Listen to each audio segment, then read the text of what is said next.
everyone. This is a quick tutorial on your sound system. First of all, we need to talk about the elephant in the room, which is the donut in the trash can. So I'm not sure which one of you left the donut in the trash can, but that's awesome. Thanks for doing that. That's going to give us a snack on the way home. I just want to give you a quick rundown on your analog console. I know all these buttons and knobs can be overwhelming. Realistically, analog is easier to run than digital. And so if we can learn one channel strip, so this is a channel strip. If we learn one channel strip, we're going to learn everything. So let's just go down our computer channel strip. So you'll notice that we have labeled all of the new channel strips. So everything's moved around. The gain staging is completely different. So we'll walk down the channel strip from top to bottom. This red button is for 48 volts. This turns on and off fan and power. The rule of thumb is if you don't need fan and power, you don't turn it on. A dynamic mic does not need fan and power. A condenser mic does. Condenser mics are going to be like your pulpit mic, your choir mics, your baptistry mics, or any more higher sensitive vocal mics. So the computer does not need fan and power, so the fan and power is in the up position. The next button is phasing. So that line with the dash through, that is phasing. We can reverse the phase 180 degrees, but that's something that you guys won't need to do. The next button is our line pad. We have two different lines or two different levels of audio coming in. We have mic level and line level. All of our microphones from the stage are mic, and then any playback items that we have are line. So we have line pressed, so we're patting down the signal. The next is our gain. We want to make sure that our gain staging is in a way to where our faders can be running in the middle of the throw. So let's jump down here. We want to do, I'm going to turn the gain down just a little bit. We want to do most of our mixing right here. And so the way we do that is we stage our gain. So if the gain is too soft, which I'm turning it down counterclockwise, then I have to run everything hotter. If the gain is too high, then I'm running everything down here. On the fader, you'll notice it's graduated. So it's not a linear fader, it's a logarithmic fader. So the more you bring the fader up, the more you get into a sweet spot. So the less movement you do here, the less which is noticed. So I'll give you an example. This is 10 decibels from here to here. Down here is 10 decibels. So you can see you don't have much room here. You have a lot more room to work. So I'm going to back the gain down counterclockwise. And now that's going to allow me to do my mixing up here. I'll get to the pulpit mic about the gain in just a few moments. Our next button is our 100 hertz roll off. So this takes all the low frequency, so everything below 100 hertz. And what that means is we have 100 right here on this graph. It's just the low end of the piano. It's the low end of the vocals. It's breath noises, it's pee-pops, it's handling noises. So on all of your spoken word pulpit vocals, unless if you got a really good bass, you want to engage the high pass filter.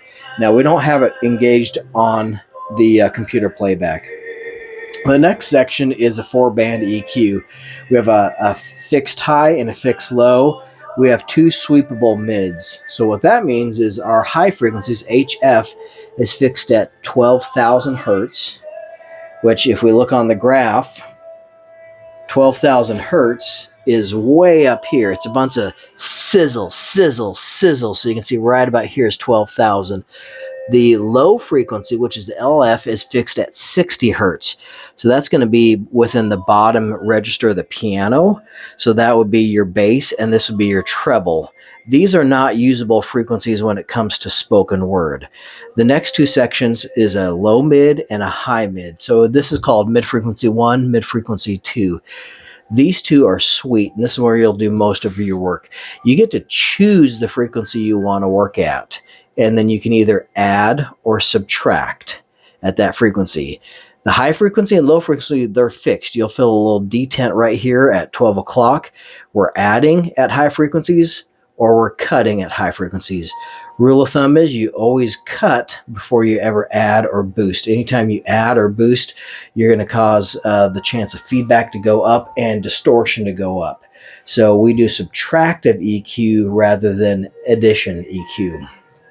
When you are dealing with male voices, most of the time, your problems are going to be around 200 hertz. So that's 200 hertz. I'm going to cut that out 3 decibels, and I might jump up an octave, which is going to be about 400 to 500 hertz. So that might be a typical setup for a pulpit mic or for a lapel mic. It all depends on your mic and then on your type of voices coming in.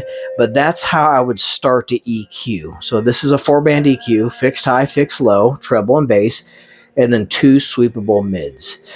This is how we can turn the EQ on and off. So there's such a thing as over EQing. So if this is what your EQ looks like, you are cutting out way too much. One way to tell if you're cutting out too much is you can just turn your EQ off and do an A/B test. Is it better or is it worse? So I'll set this back to kind of just a normal setting. Our next section is going to be our auxiliary sends. This console has 6 auxiliary sends.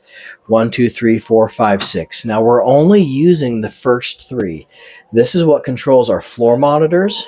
This row, aux2, controls our left piano, and aux3 controls our right piano. They're labeled right there, and this is the same all the way across. The next section is pre or post. This is going to be important on your playback. So I'll explain how this works. On our fader, I'm going to fade down the music on the computer, and because it is set in post fade, these auxiliary sends gets its audio after the fader. If I were to go to pre-fade, now the monitors are on. And so what's going to happen is if you fade down your music in a funeral or a wedding, you fade it down in your house, you can still hear it in your floor monitor. So all of your playback needs to be post-fade. So now as you fade down the audio in your house, it fades it down in your monitors, but yet you still have individual control of your monitor levels. Everything else you'll want to select pre-fade, but on anything playback is going to be post-fade with that little button up. Aux 5, 6 we're not using, so you can see aux 5 and 6 are switchable post-fades. I'm going to turn these EQs down. And then finally, we'll get down to our fader strip. Mute is self-explanatory. You can see on this fader, this mute light is not working. So that's one of the things that we got to worry about is noticing if that button is pushed in or out. So pushed in is mute, out is unmuted. This is just a 4-segment LED to let you know if you have signal, and then a quick meter bridge, and then also let you know if there's distortion. PFL stands for pre-fade listen. When you hit that PFL button, you can now listen to audio in your headphones. So I can, if I'm queuing something up on the computer playback, I can hit PFL, plug in my headphones, and I can listen to this track or to this channel in my headphones without ever unmuting it. It's also great for eavesdropping on your preacher if he's telling juicy secrets and his microphone is on, but you have it muted. There's another signal here. So PFL is also lit up red, PFL, AFL. So I'm going to turn this off, and we still have something in. Oh, here it is right here. This channel is in PFL. So now our red light is off, and you only use that when you need to solo or pre-fade listen. The next section is our routing. How do we get the audio from this fader to our master output bank? So you can see we have left and right, 1, 2, and 3, and 4. Left and right is just our left and right button, left and right outputs. These are our house. So we want to assign all the faders to our left and right. We are not using our 1, 2, 3, or 4, so there's nothing leaving the console from those outputs. We could use them for submasters, but we'll get to that in a later section. Oh, also one last thing, this is a pan knob. You can pan your audio left or right, but your house speakers are mono. So if you pan to the left, you'll hear, but if you pan to the right, you won't get any audio out of your house speakers. I'd like to change that down the road and actually make it stereo where you have a true left-right stereo.